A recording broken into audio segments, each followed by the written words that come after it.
नमस्कार, आप देख रहे हैं जनता टीवी और मैं हूं आपके साथ मनीषा सिंह। रुक करेंगे उत्तर प्रदेश की खबरों का। सीएम योगी आदित्यनाथ राजस्थान के दौरे पर हैं और आपको बता दें कि आज मुख्यमंत्री ने कई जगहों पर बीजेपी के समर्थन में चुनावी जनसभा को संबोधित भी किया। इस दौरान उन्होंने कहा है कि राजस्थान शौर्य और पराक्रम की भूमि है और राजस्थान को अब उसका गौरव दिलाना है।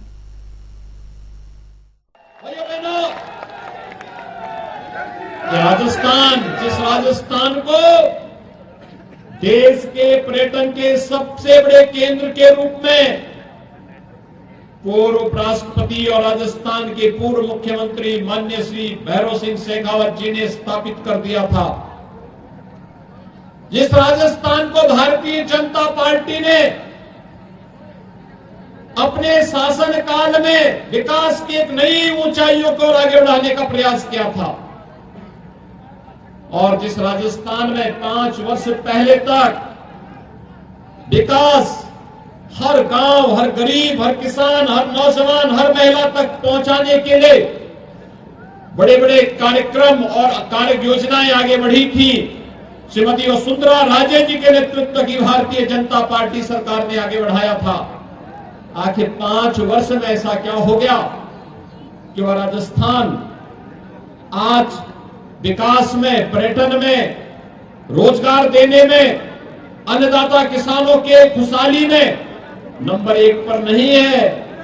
आज भाइयों बहनों, राजस्थान नंबर 1 में होता है अपराध में नंबर 1 पर, अराजकता में नंबर 1 पर, भ्रष्टाचार में नंबर 1 पर, गुंडागिर्दी में नंबर 1 पर, गौकशी की घटनाओं में नंबर 1 पर और भाइयों बहनों, महिला संबंधी अपराध हो या साइबर अपराध हो, इन सब में आज नंबर 1 पर राजस्थान है। जिस राजस्थान में भक्ति और शक्ति दोनों एक साथ बहती हुई दिखाई देती थी, जो राजस्थान अपने आन बान और शान के लिए जाना जाता था, भाइयों बहनों, वह राजस्थान आज यहां पे करा रहा है।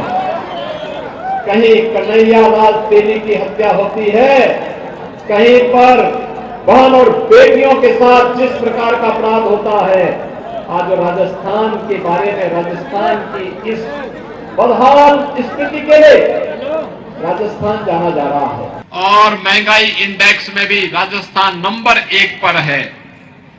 युवाओं के भविष्य के साथ खिलवाड़ करते हुए पेपर लीक की घटनाओं में नंबर 1 पर है। अन्नदाता किसानों पर अत्याचार करने के लिए मंडी टैक्स में नंबर 1 पर है और बेरोजगार युवाओं के द्वारा सर्वाधिक आत्महत्या इसी राजस्थान में की गई, इसमें भी राजस्थान नंबर 1 पर आज हुआ है।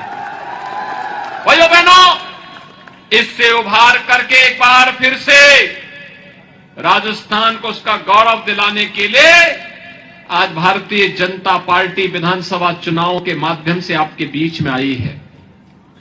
आज जब पूरा भारत बदल रहा है, दुनिया में भारत का सम्मान बढ़ रहा है, प्रधानमंत्री मोदी जी के कारण आज भारत का गौरव दुनिया में गाया जा रहा है। भाइयों बहनों, राजस्थान, जिस राजस्थान को 5 राज्यों के विधानसभा चुनाव के बाद भाजपा अब 2024 के चुनाव के लिए पूरी तरह से तैयार है और आपको बताना चाहेंगे कि लखनऊ में पार्टी मुख्यालय में प्रदेश पदाधिकारियों और जिलाध्यक्षों की बैठक हुई, जिसमें कई मुद्दों पर चर्चा की गई है और कई जिलों के पदाधिकारी बदले भी गए हैं। भाजपा के प्रदेश अध्यक्ष भूपेन्द्र सिंह चौधरी ने बताया कि सभी 98 संगठनात्मक जिलों में भी प्रभारी बदले गए हैं।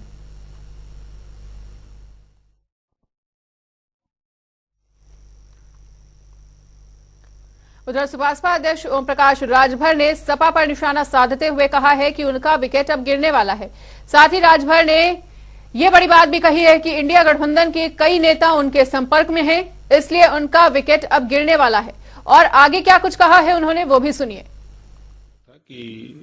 कई 5 राज्यों के चुनाव खत्म होते ही इंडिया गठबंधन के कई नेता, कई घटक एनडीए में शामिल होने वाले हैं।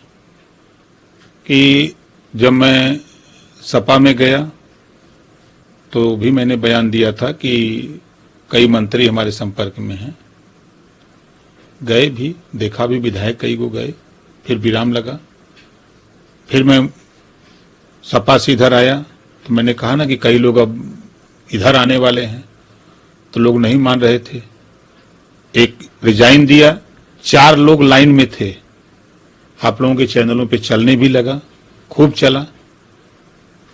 हर आदमी अपने राजनीति हमारी कैसे व्यवस्थित हो। जो कल तक बसपा की राजनीति करने वाले लोग अपने निजी स्वार्थ में सपा में गए, अब वहां उनको लगता है कि अब हमारा यहाँ स्वार्थ सिद्ध नहीं होगा, तो वो लोग छटपटा रहे हैं। 5 राज्यों के चुनाव खत्म।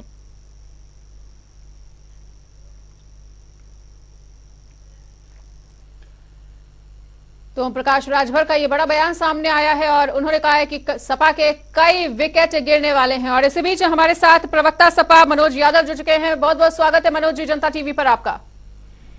जी धन्यवाद। मनोज जी, ओपी राजभर ये कहते हुए नजर आ रहे हैं कि सपा के कई विकेट गिरने वाले हैं। उनके इस बयान को किस तरह से देख रही है सपा पार्टी? सबसे पहले तो वो खुद हेड विकेट हो गए जी। गए थे समाजवादी पार्टी का गठबंधन तोड़ के, और वो जहाँ गए हैं वहाँ उनका इतना सम्मान हो रहा है कि तारीख पे तारीख मिलती जा रही है, लेकिन तारीख उनकी नहीं आ रही। और जिस तरीके से वो परेशान हैं, जो छटपटाहट है, वो मेरे ख्याल से बीजेपी के एजेंट के रूप में उनको ये जिम्मेदारी दी गई है कि आप जाइए अब समाजवादी पार्टी के और या जिस भी दल के, विपक्ष के दलों के नेता को तोड़ के लाइए, तब आपको शपथ दिलाई जाएगी। मुझे कुछ ऐसा ही महसूस हो रहा है, क्योंकि जितना बड़ा नाम, जितना बड़ा कद, जितनी बड़ी बोली भाषा राजभर जी की है, उतना सम्मान बीजेपी पिछले 4-5 महीने यानी कि घोसी के चुनाव के बाद से उनको देती हुई नजर नहीं आ रही है। इस वजह से वो इस तरह के बयान दे रहे हैं। और मैं तो एक बात कहूंगा, वो अपने आप में एक ताकत है। उत्तर प्रदेश में इतनी पिछड़ी जातियों के वो अपने आप को नेता कहते हैं, तो उनको तोड़ने की क्या जरूरत है? वो तो सारा वोट यूनाइट कर लेंगे। और ये सारी बातें कह के जो बयान उन्होंने दिया है हालिया फिलहाल जो आप सवाल पूछ रही हैं, इससे योगी आदित्यनाथ और नरेंद्र मोदी का कद और छोटा हो रहा है। क्योंकि 10 साल की सरकार मोदी जी की और 6 साल प्लस की सरकार योगी आदित्यनाथ की उत्तर प्रदेश में चल चुकी है। और तब अगर किसी विपक्ष के पार्टी के नेताओं को, एनडीए गठबंधन को अगर हमारे नेताओं की जरूरत पड़ रही, तो इसका मतलब ये नाकारे, निकम्मे और इस तरह के नेता हैं जिन्होंने जनता के लिए कोई काम नहीं किया, सिर्फ अपनी तिजोरियां भरी हैं और अपनी जो मनचाही इच्छाएं उनकी पूर्ति की है सत्ता प्राप्त करके। जी बिल्कुल ठीक है। और इस बीच हमारे साथ सुभाषपा प्रवक्ता सुभाष चंद्र यादव जी भी जुड़ चुके हैं। सुभाष चंद्र यादव जी, बहुत बहुत स्वागत है जनता टीवी पर आपका। धन्यवाद मनीषा जी।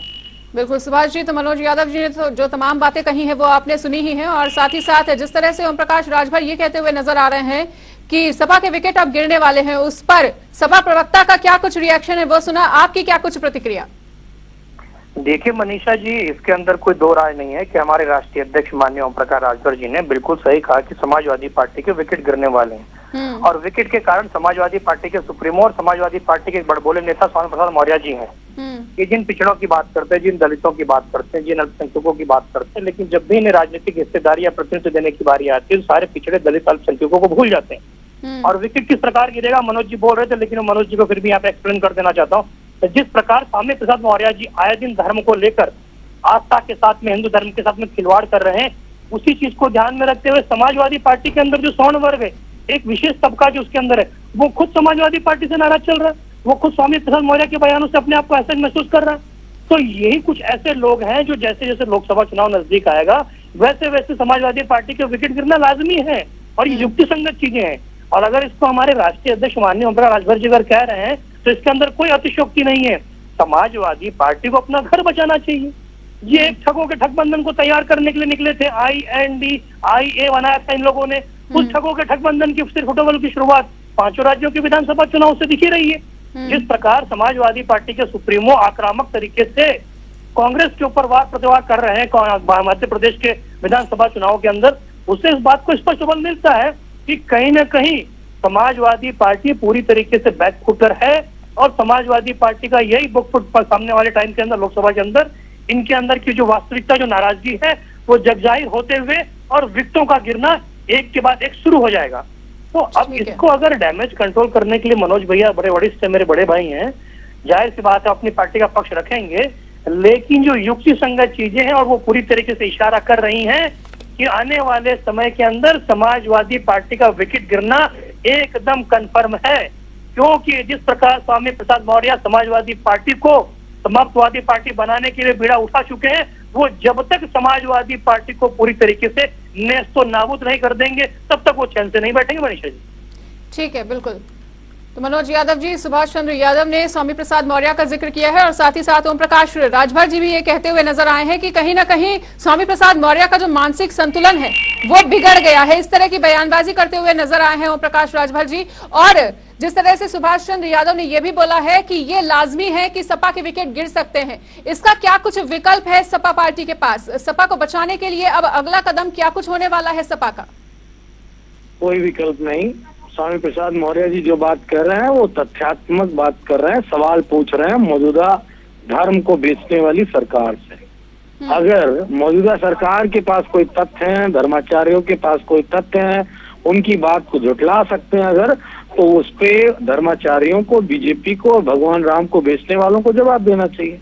अगर आपके पास जवाब नहीं है तो फिर कोई मतलब नहीं बनता, तो इस तरह की बातें कहते रहिए। लेकिन स्वामी प्रसाद मौर्य जी अगर एक लीडर हैं तो उन्होंने अपने समाज के लिए, और जो राजनीति ओम प्रकाश राजभर जी कर रहे हैं, इस राजनीति को बहुत बड़े पैमाने तक उनको जनता ने अवसर दिया और उन्होंने उस समाज के लिए काम किया। वो सर्वमान्य नेता। वो अलग बात कि उन्होंने अपनी कोई पार्टी नहीं बनाई। मैं ओम प्रकाश राजभर जी उनकी पार्टी में विधायक होते, उन्होंने नहीं बनाया, वो निश्चित तौर पे दूसरी पार्टियों में रहे। लेकिन एक बात मैं बता दूं ओम प्रकाश राजभर जी के लिए कि अगर उनको लगता है कि वो पिछड़ों की हकदारी के लिए लड़ाई लड़ रहा है तो सवर्ण की चिंता छोड़ दें, क्योंकि अभी कहा है कि तमाम सारे सवर्ण जो नेता हैं समाजवादी पार्टी के बहुत नाराज हैं, दिक्कत है, तो वो चिंता क्यों कर रहे हैं? वो तो पिछड़ों को न्याय दिलाने वाले हैं जो एक सांस में 25 जातियों का नाम लेते हैं, उनका जिक्र क्यों नहीं बीजेपी में जाके कर रहे हैं? ये बात इनसे पूछिए जो सबसे महत्वपूर्ण है। ठीक है, दोनों ही प्रवक्ताओं का हमारे साथ जुड़ने के लिए और अपनी बातों को रखने के लिए बहुत बहुत शुक्रिया। तो दोनों ही प्रवक्ताओं की बातों को सुना और देखा है कि किस तरह से आरोप प्रत्यारोप का दौर जारी है। उधर देश में लगातार फिर वन नेशन वन इलेक्शन की मांग की जा रही है और अब इस पर पूर्व राष्ट्रपति रामनाथ कोविंद का बयान भी सामने आया है।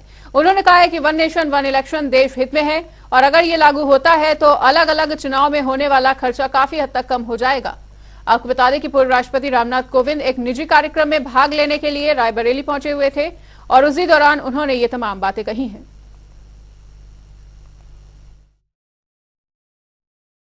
जो देखे गए और इस पर बहुत सारी समितियों की रिपोर्ट आई है, पार्लियामेंट्री कमेटी की रिपोर्ट आई है, नीति आयोग की रिपोर्ट आई है, भारत के चुनाव आयोग की रिपोर्ट आई है और कई समितियों की रिपोर्ट आई है जिसमें उन्होंने कहा है कि देश में वन नेशन वन इलेक्शन की जो परंपरा है वो फिर लागू होनी चाहिए।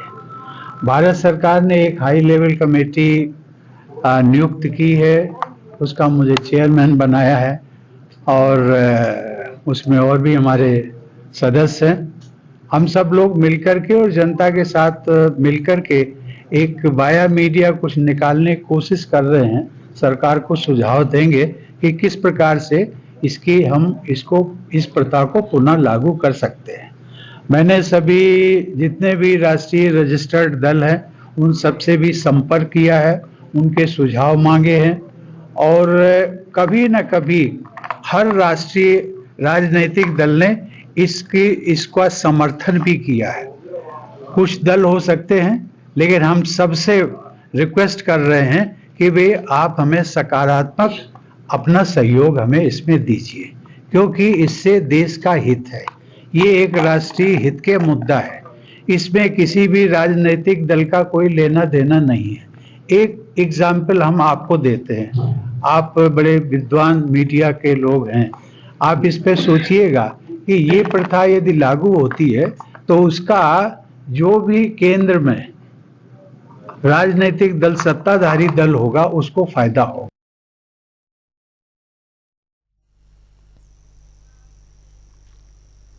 विधानसभा की याचिका समिति की उप समिति कानपुर दौरे पर है और अधिकारियों संग उप समिति के सदस्य बैठक का आयोजन हुआ।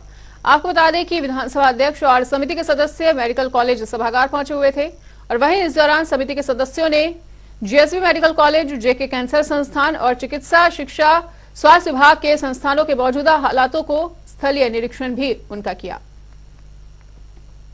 देखिए, कानपुर के स्वास्थ्य संबंधित याचिकाएं कानपुर के माननीय विधायकों के द्वारा, श्री अमिताभ जी द्वारा, श्री सुरेंद्र मैथानी जी द्वारा, राहुल बच्चा सोनकर के द्वारा, उनके सरोज कुरील के द्वारा लगाई गई। तो इसके लिए एक वहाँ पर मेरे द्वारा एक आ गया कि हमारी उप समिति कानपुर जाएगी, जिसमें कानपुर से संबंधित जो स्वास्थ्य की सेवाएं हैं, चाहे वो मेडिकल एजुकेशन से संबंधित हो, चाहे मेडिकल हेल्थ से संबंधित हो, उसके ऊपर यहाँ पर बहुत सारी बातचीत हुई।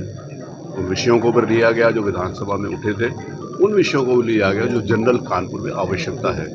बहुत सारा सुधार हुआ है, बहुत सारी चीज़ें नहीं बनी हैं। बैठक होने से पहले ही बहुत सारी चीज़ें हुई है। कल 7-8 वर्षों से बंद था वो चेस्ट हॉस्पिटल, उसके ऊपर काम शुरू हुआ। गोरखपुर के फर्टिलाइजर सीमा सशस्त्र बल में 277 प्रशिक्षुओं ने अपने प्रशिक्षण को पूरा करते हुए पासिंग आउट परेड की और वही कार्यक्रम के मुख्य अतिथि आईजी रतन संजय रहे। आपको बता दें कि पासिंग आउट जवानों ने आईजी रतन संजय को सलामी दी और इस दौरान आईजी ने परेड का निरीक्षण भी किया। इस दौरान एसएसबी आईजी रतन संजय सिंह ने कहा कि ये जवान देश की सरहदों पर देश की सुरक्षा के लिए तैनात किए जाएंगे। वहीं इस बीच भारत, नेपाल और भूटान के बॉर्डर के तैनाती के सवाल पर उन्होंने कहा कि ये बॉर्डर हमारे लिए चुनौतीपूर्ण है और दोनों राज्य नेपाल और भूटान पड़ोसी मुल्क हैं। 277 युवाओं ने आज प्रशिक्षण कंप्लीट करके और आपके सामने ये दीक्षांत परेड संपन्न की। तो ये 277 जवान आज देश की सेवा को समर्पित हुए हैं। संविधान पर उन्होंने शपथ ली, भारत माँ का जयकारा लगाया और अपने परिवार के सामने उन्होंने अपने कमांडर, राष्ट्रपति और अपने सीनियर अधिकारी के आदेश पर अपने प्राण तक की आहुति देने का यदि आवश्यकता पड़े उसकी उन्होंने शपथ ली। तो आपके सामने आपने उनकी परेड देखी, आपने उसके बाद उनके विभिन्न प्रदर्शन देखे, आपने टैटू ड्रिल देखी, आपने महाराष्ट्र का लेजियम देखा, आपने हमारे श्वानों की भी ड्रिल देखी। तो आपने देखा कि ये कितना अनुशासित बल है और ये हमारे रणबांकुरे जब मैदान में उतरेंगे तो किस प्रकार देश की सेवा करेंगे, उसका ये एक छोटा सा उदाहरण इस दीक्षांत परेड में इन्होंने प्रस्तुत किया। और अब रुक कर लेते हैं 4 मिनट में 18 मंडलों की खबरों का।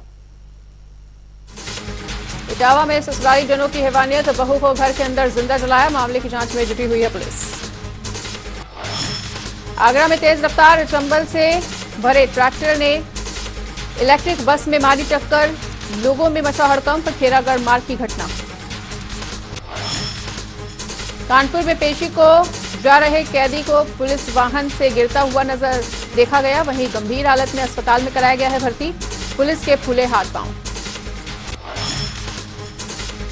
झांसी में खाद के लिए किसानों को भारी परेशानी का सामना करना पड़ रहा है। खाद के लिए लंबी कतारों में खड़े हैं किसान, नहीं मिल पा रही है पर्ची। कुशीनगर में अवैध बालू पर प्रशासन का चला बुलडोजर, स्थानीय प्रशासन के साथ खनन विभाग ने की है कार्रवाई, नाव को जब्त कर नाव में लगाई आग। हमीरपुर में भारतीय किसान यूनियन का प्रदर्शन, किसानों को हो रही है परेशानी, दिया धरना, एसडीएम को 11 सूत्रीय मांगों को लेकर सौंपा ज्ञापन। फर्रुखाबाद में सीएमओ कार्यालय के लिपिक की लापरवाही पर डीएम का दिखा रौद्र रूप, लिपिक के खिलाफ एफआईआर दर्ज करने के सीएमओ ने दिए हैं निर्देश। बदायूं में विषैले कीड़े के काटने से हुई एक युवक की मौत, परिजनों में मचा कोहराम, पोस्टमार्टम कराने को लेकर परिजनों ने पुलिस को दी तहरीर। कानपुर में हलाल प्रोडक्ट कानपुर में हलाल प्रोडक्ट बैन होने के बाद खाद्य विभाग हुआ एक्टिव, बड़े चौराहे पर बने शॉपिंग मॉल में की है छापेमारी। कानपुर में जेके घराने से जुड़ी करोड़ों की संपत्ति को लेकर कोर्ट में केस दर्ज, 90 करोड़ से ज्यादा की कीमत का एक बंगला बिका कौड़ियों के भाव। श्रावस्ती में संयुक्त जिला चिकित्सालय भिंगा में लगाया गया है कैंप, विश्व मधुमेह दिवस कैंप का किया गया है आयोजन। फर्रुखाबाद में जिले में अवैध असलहों का प्रचलन रोकने को एसपी का बड़ा एक्शन, पुलिस ने अवैध शस्त्र फैक्ट्री का किया भांडाफोड़, 3 अभियुक्तों को किया है गिरफ्तार।